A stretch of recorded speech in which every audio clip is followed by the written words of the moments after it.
Okay, on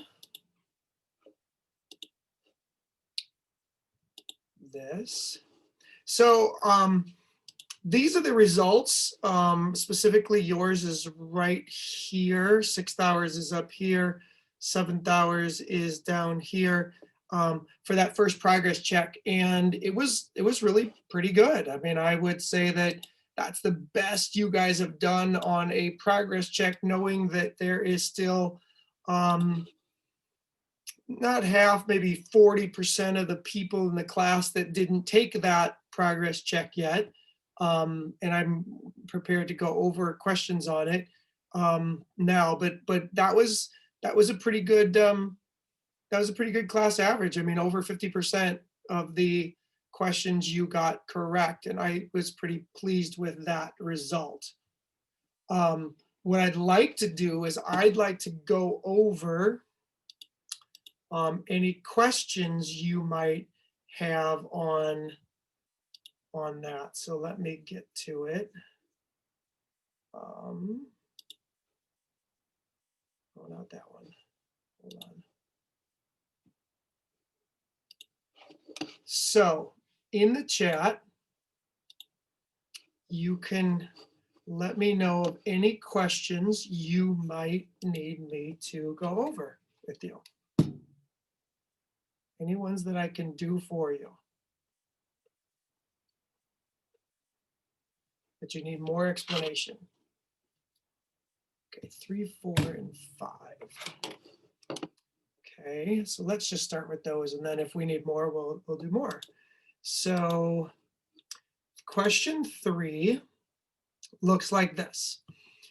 And on this one, and if I say something that you're not quite sure about, then let's do more, or just stop me and let me know, and I'll do my best to keep kind of tabs on the chat, because I already see the other questions that I'll do. But if I say something that you don't understand, you just got to unmute yourself and stop me, because I want to explain it however it makes sense to you. So here's what the mean value theorem is. The mean value theorem says the following.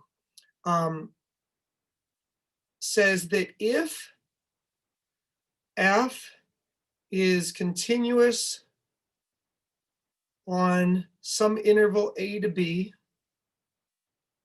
and I think that one is an open. If it's continuous on this, I mean, it's closed, and let me get to the point where you can see, and differentiable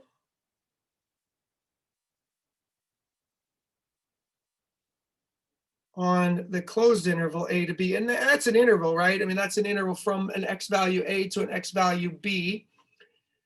Then there is one value, at least, between a and b, such that f prime of that value, usually c is the value that's used, is equal to f of b minus f of a divided by b minus a. Essentially what it's saying is, if you have a function that's continuous and differentiable, continuous meaning there are no holes, no jumps, no asymptotes, so you're never dividing by 0, and in the graph there's no holes, no jumps, no asymptotes. And differentiable meaning that there's not a sharp change in the graph, like an absolute value type of a visual thing. Then what happens is the derivative at some x value is equal to the slope between a and b. That's really what it's saying. So when you get a question like this one, and clearly when you look at this, this is a cubic function. Cubic functions don't have any asymptotes, they don't have any holes, they don't have any jumps in the graph. They're defined everywhere. There's no sharp changes in this graph if you were to graph it. It's going to satisfy the mean value theorem. And what you have to do is you just have to go through and solve it. So what you need to do is you need to, on this problem, is you need to, and the interval we're talking about is 0 to 3. So on this problem, what you would want to do on this is you would want to jump in and say, okay, 3x squared minus 6x, because that's the derivative of, that's f prime, has to be equal to f of 3 minus f of 0 divided by 3 minus 0, because that's using the endpoints or the interval 0 to 3. So what you get on this is you get 3x squared minus 6x is equal to, if we plug in 3, we would get 3 cubed minus 3 times 3 squared.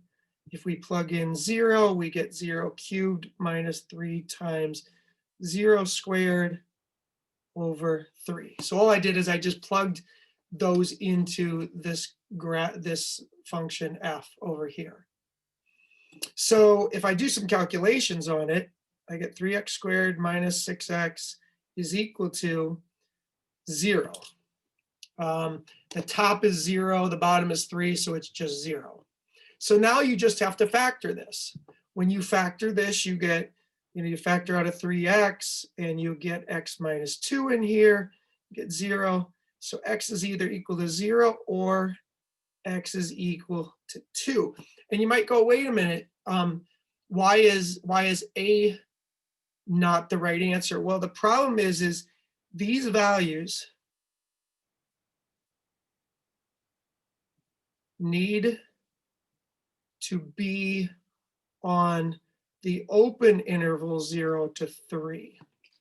So they need to be on the open interval 0 to 3. That's why 2 is the only answer that works. Because goofy things can happen at the endpoints. So that's where we are. Any questions on that?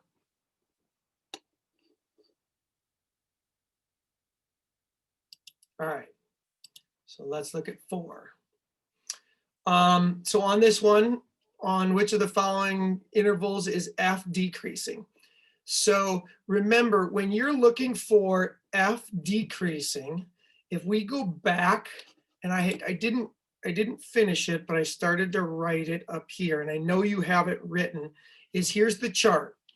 So on the chart, f is increasing when f prime is positive, f is decreasing when f prime is negative, f is concave up when f prime is increasing and f double prime is positive, f is concave down when f prime is decreasing and f double prime is negative. When you go from the first line to the second line, you get a relative maximum, and f prime equals 0 or is undefined. When you go from the second line to the first line, you get a relative minimum, and f prime equals 0 or is undefined. If you go from either the third line to the fourth line, or the fourth line to the third line, both of those are points of inflection, and the second derivative equals 0 or is undefined. And so this is also a point of inflection, and the second derivative is equal to 0 or undefined. So you really need to know that chart. You need to have that written down somewhere. And I think I had a little more detail in your notes when we did that. So when I'm doing this more is I'm going to go, okay, well, then when I'm going to scroll down here to the end. When I'm trying to figure out on which of the following intervals is f decreasing. So f is decreasing when f prime is negative. And notice that we're given f prime. We're given f prime is equal to x squared minus 2 over x. So what we want to do is we want to figure out two things. We want to figure out when is f prime undefined and when is f prime equal to 0. Okay, so those are the two things we have to figure out. Now f prime is undefined when x is equal to 0, because when x equals 0, we would be dividing by 0. So that's one of our critical numbers that we are going to have to account for. The other one we have to account for is we have to solve when x squared minus 2 over x is equal to 0. When is that derivative equal to 0? And then we got to find out, then we got to test some values in there. So if we solve this, we got x squared is equal to 2 over x. If we multiply both sides by x, we get x cubed is equal to 2. So x is equal to the cube root of 2. So those are our two critical numbers. Both of these are critical numbers. We have to check the intervals in between those. That's why this shows up down here like this. That's why that shows up down there. So you kind of get an idea of where you need to look for things. So and if you didn't realize that this was f prime, that was probably going to screw some things up for you, because that's kind of a key, knowing that that's f prime. If you thought that was f, you maybe started to take the derivative, and then you would have run into issues with where you are on the chart, and now you're probably going to be pretty jammed up on that and not do very well on it. But what you have now is you have this, you have this kind of thing where you got 0 here, you got the cube root of 2, and you got to test some values in here. So one thing you can do is you can test some values. Back here you can test -1. Here you can test 1, because the cube root of 1 is 1, and so the cube root of 2 is bigger than 1. And over here you can test 2, because and if you wanted to if you were like, I don't know what's bigger than that, then test 10 if you want to. It doesn't really matter, but you got to test some values in there. Okay, now if we test these on the first derivative, so what we're doing is we're testing these on f prime. If you look at f prime right here, if we put in -1, we'll get a positive amount, because if we put in -1 into here, this f prime, we would get -1 squared, which is 1, minus 2 over -1, which is plus 2, so you get a positive amount. When you put in 1 in here, you get a negative amount. And when you put in 2 into here, you would get a positive amount. So when you're looking for according to the chart, that means f is increasing here, decreasing here, and increasing here, which means that you're looking at that value d there. Any questions on that? Yeah, Alquist, can you explain like open and close intervals and like the different kinds of like parentheses and stuff? Yeah, so it's a good question. So here I'm going to explain it two ways. Number one is, if you are ever answering a free response question, if you're ever answering a free response question, you would need to, it's always in your best interest to give your answers as open intervals, and open intervals meaning a parenthesis rather than a bracket, okay? So if you're ever doing a free response question, it's always in your best interest to have an open interval. Notice that they don't ever really give you, it would be really unfortunate. I've never seen AP do this, where they would give you an answer, D or F that would be 0 to the cube root of 2 and put an open parenthesis there. Notice that's not even a choice over here. So generally speaking, to answer James's question, you wouldn't have to worry about it. But for the purposes of this, one of the things that I would kind of look at, and I would go back to and to describe it for you, is notice that if we were to take and we were to look at the limit as x goes towards the cube root of 2 from the left-hand side, so from numbers that are smaller than that. So as we go that way of f prime of x, notice that would be a positive value. Now, I understand that at the cube root of 2, it's undefined, but if we were looking at the limit, it would be a positive value. Because this is true, we include the cube root of 2. Now, if that was really confusing for you, again, you can always go into the thing where if there's a free response question, just use open parentheses when you're asked to give an interval. I've never seen it counted wrong when you use open brackets. Now, I have seen it counted wrong when they use closed brackets. So that's why, I answered in 2 ways. One way is here's the pink that I wrote on there is the calculus involved with why is the cube root of 2 included. And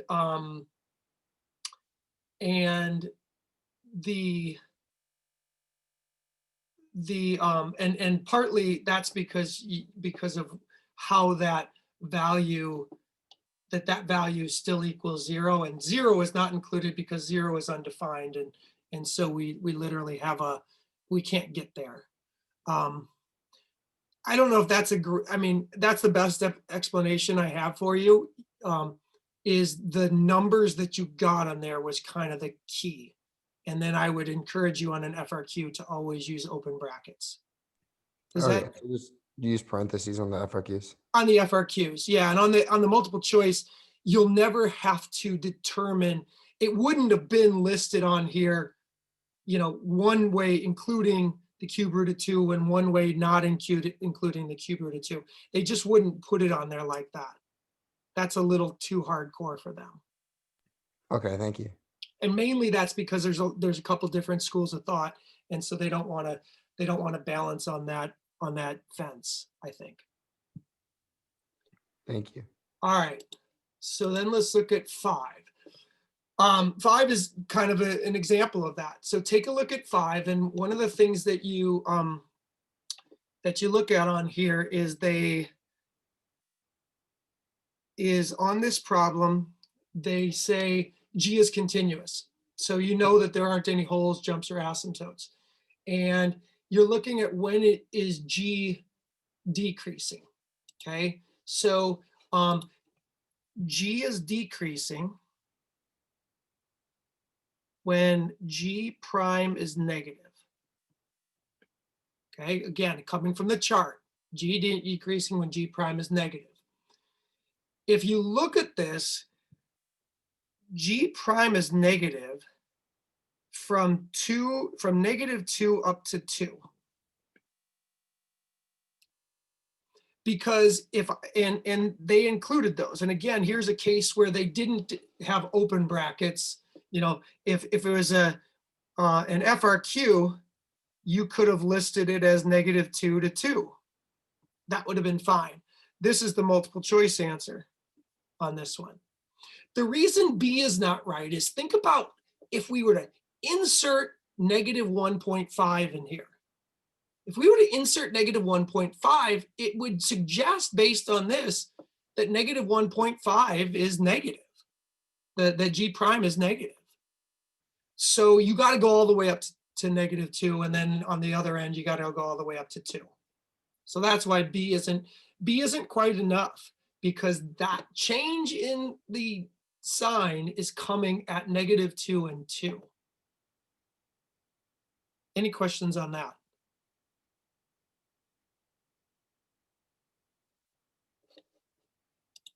All right, let's look at 6. So here's an FRQ. I was really, actually, I was super impressed with you guys because I don't think we really did a lot of explaining your reasoning problems on Delta Math. And I thought you guys did a fabulous job explaining the reasoning. Maybe better than I've ever had a group of students at this point in the year. I was super impressed with you. Because on this, it says, you know, you're given this thing. And one of the things I really liked is how many of you kind of honed in on the fact that this was F prime. You had a lot of practice at it, but you really did that. Is you're given the graph of F prime.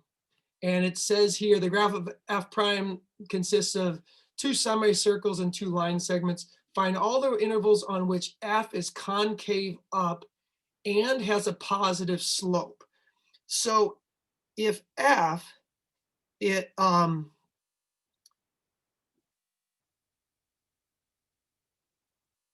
a positive slope, that's what is going to be true. And if F is concave up, then F prime needs to be increasing. So this is what we're looking for.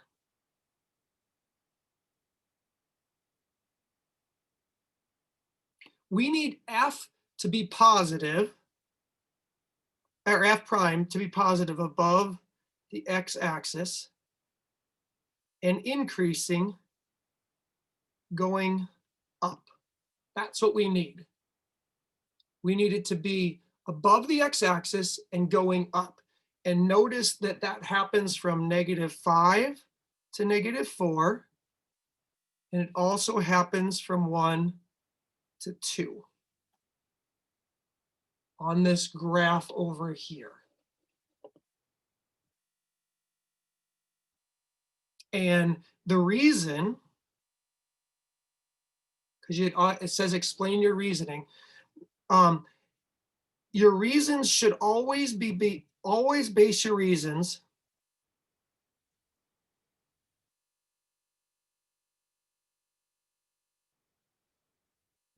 on the given graph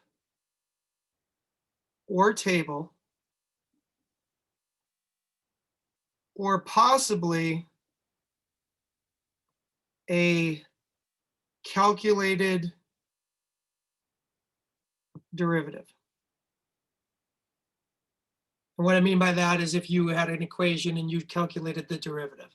But essentially, when you're basing your reasons, you want to base it on the given graph. And notice here's the given graph. And so the reason that you would want to use on this particular thing is you would want to, you know, it says find all the intervals on which the graph of F is concave up and also has a positive slope. So here's my answers.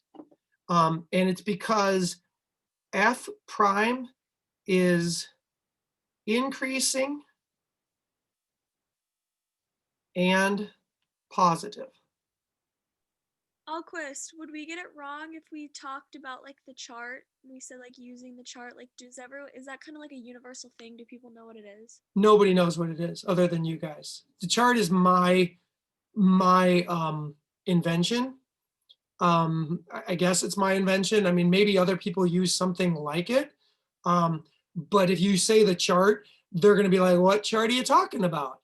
But the chart is a way that I give you guys to sort of to organize your thoughts. That's something that I've come up with over years of trying to organize your thoughts. But you know, here is the work that you did, right? And notice that what I circled here, or what I boxed in, that's the reason. So you just have to put that reason that comes from the chart in your explanation. It's sort of like extracting that information. It's sort of like, think of the chart as sort of your, you know, you're writing an English paper, and the chart is your, you know, you guys used to carry around recipe boxes with cards in them, or you have an outline or something like that. The chart is the outline. You actually have to write out what you're pulling out of there.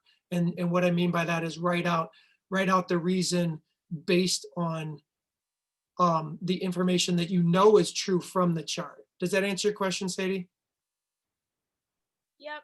Thank you. Yep. And really, I mean, that if you know the chart and you have the chart in your head, you're gonna be able to extract that information pretty easily, which is where I was super impressed with how well you guys did on this topic. I was super impressed with what you did. I better than I've ever had a group of students do at this stage in their calculus. I thought you guys did fabulous work. So keep that up. Alquist? Yep. It's 3. Can I go? Yes. Thank you. Bye. So again, so here we are on 7, right? So 7, at what values does this have a relative maximum? So again, you go back to the chart, and what we need is for a relative maximum, we need f prime to go from positive values to negative values. That's what we really need. If we can figure out when f prime goes from positive values to negative values, we're going to be in a really good shape. So what we have to do is we need to kind of look at and say, okay, well, f prime is equal to, and you might have kind of freaked out and been like, oh my God, this is the 5th power. Is that going to be really hard? Well, just take the derivative and see what happens. But you'll end up with 15x to the 4th minus 15x squared, because the other 15, if you differentiate it, goes to 0. And so now you really need to figure out when this thing is equal to 0. You kind of need to figure out when it's undefined, but we don't have any fractions, so you don't have to worry about the undefined. And if you factor out a 15x squared, you'll have x squared minus 1 here. And now you do have to remember that x squared minus 1 is the difference of 2 perfect squares.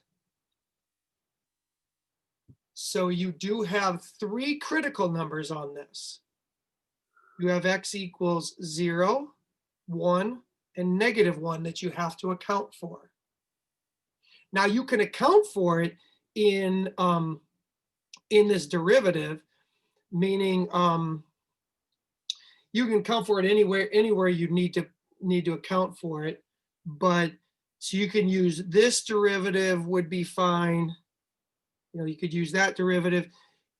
My bias probably would be to use this derivative, but you could use any derivative. I think the pink one is probably the easiest one. That's the one I would use to do my testing.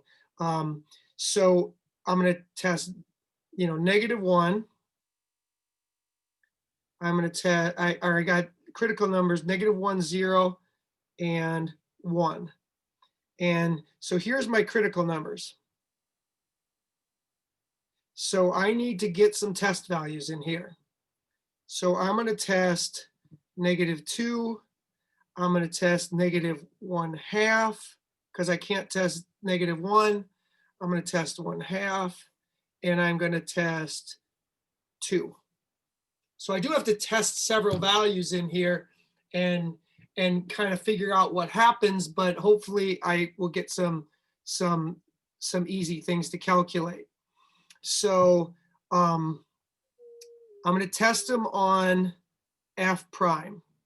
So I'm going to test them on this right here that I'm circling. That's what I'm going to test them on.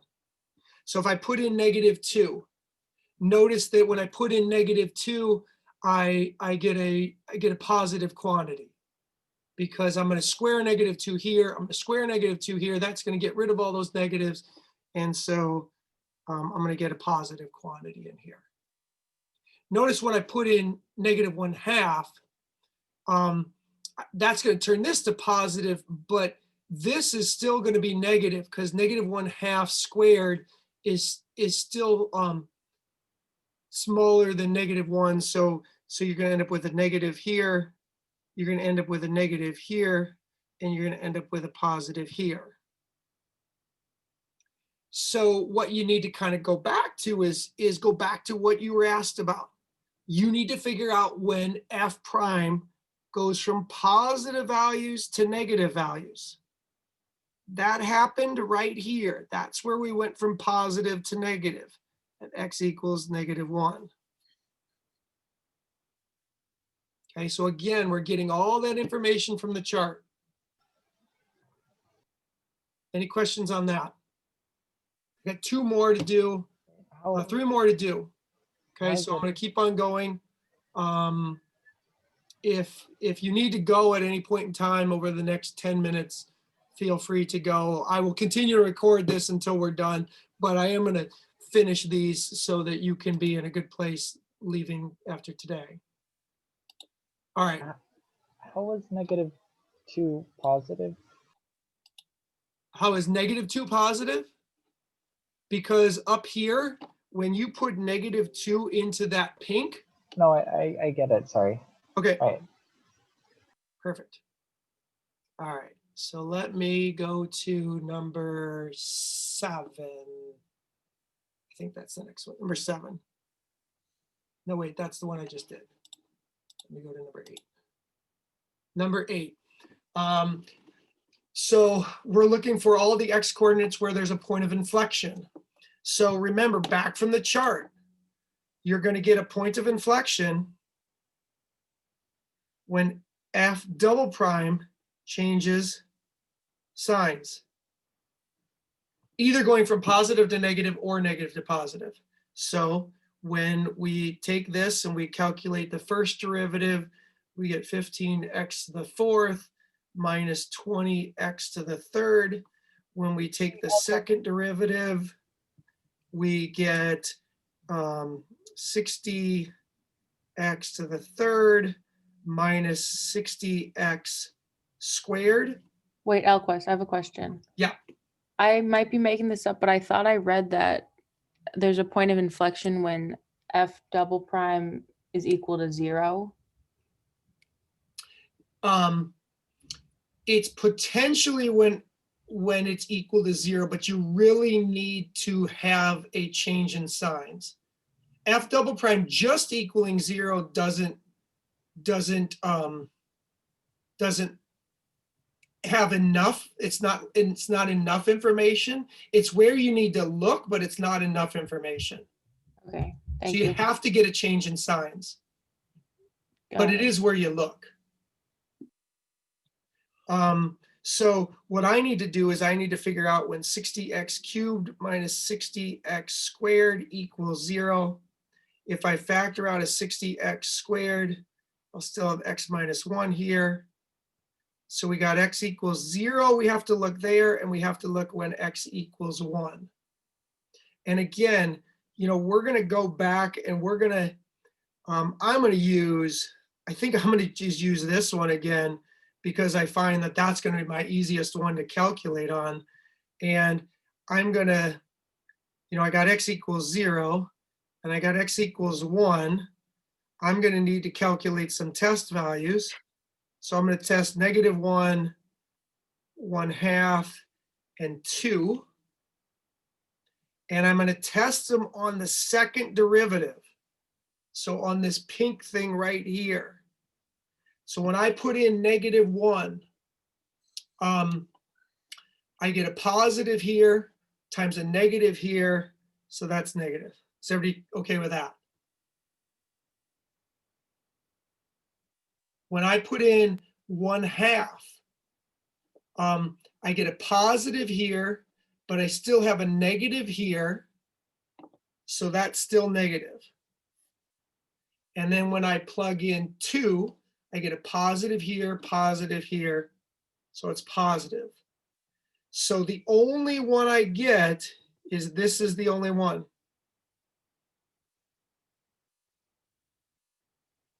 So That's why D is in there, because if you just stop right here at figuring out when there's 0, like that's kind of the common mistake, is people stop there and then they suddenly they kind of get bounced out of the problem because they answer D, but C is the only answer. And that's a pretty common question on an AP exam. One like this shows up usually within the first 10 questions on the multiple choice on the AP exam. Okay, got 5 minutes, 2 problems to do. I might have to go over, but we'll see. All right. So this is the graph of the second derivative. I thought, again, I was pretty impressed with how you guys came up with, when you guys came up with the fact that you knew you were what you were looking at. And I think maybe the Delta Math has done a better job of coming up with those problems than ever before. Now this thing says, okay, the second derivative is given by this up here. The graph of f double prime is shown above. For what values of x does a graph of f have a point of inflection? So f has a point of inflection going from concave up to concave down when the second derivative goes from positive to negative or negative to positive. So you can go from here to here, or you can go from here to here. So you have to change signs.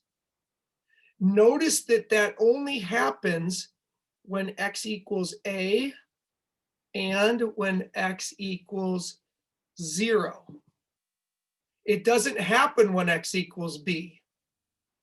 So again, kind of along the same lines in that, where you're looking for it is you're looking for when does it change signs. So in order for this to happen, this has to change signs. If it doesn't change signs, there's no point of inflection. Any questions on that before I go on to the last one? All right, last one.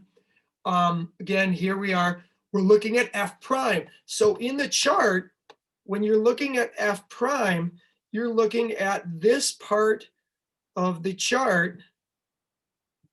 And so this is the part of the chart that you're looking at. And it says, which could be the graph of f? So f is going to be increasing here, decreasing here, concave up here, concave down here. So now you got to kind of look at what this is, and you go, okay, this is f prime. Some of you might have kind of said, well, shoot, that's a parabola, right? You might have said that's a parabola. And so if this is a parabola or an x squared thing, this one has to be an x cubed thing. You know, if you did that, you were like, wow, this is going to be a really easy question. And you'd have said, well, A and B are clearly not the answer. This is actually a parabola opening down. So we need if that's true, we need a cubic one that's falling because of the negative. And maybe some of you got to there and knew, oh, then I'm definitely gonna have this. Now, if you didn't get to that, that's okay. What you could have done is you could have done the following, is you could have said, okay, if this is -2 and 2, and this is f prime, then let me highlight a couple things here. Right here, f prime is going from negative to positive. So f better have a relative minimum here.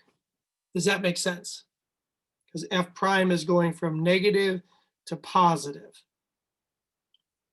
By the same token, you could have said, okay, well, here to here,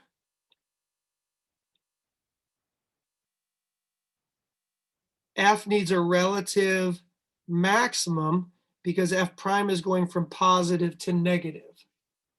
Now, if you just done that, then you would have known that E has got to be the right answer. Because it's the only one that has a relative minimum at -2 and a relative maximum at 2. And again, that's from the chart. That's just interpreting the chart.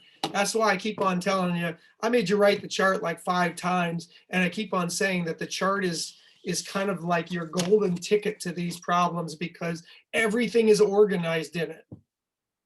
It's honestly why every year I get kids that come back and tell me that they either taught it to their professor or it was a game changer when they took calculus over. Any other questions before I let you go for the day?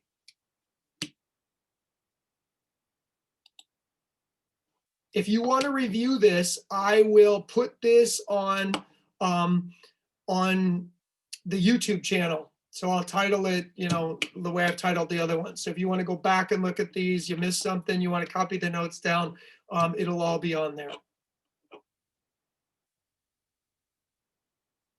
Any other questions before I stop the recording? Where did you put the instructions on how to do the chart method thing? Well, they're on this, they're actually on this, and they're on several of the videos. There might be one actually labeled the chart. So let me do this. You might be able to find it on, I'm going to drop something in the chat. I'm going to drop this in the chat. So this is in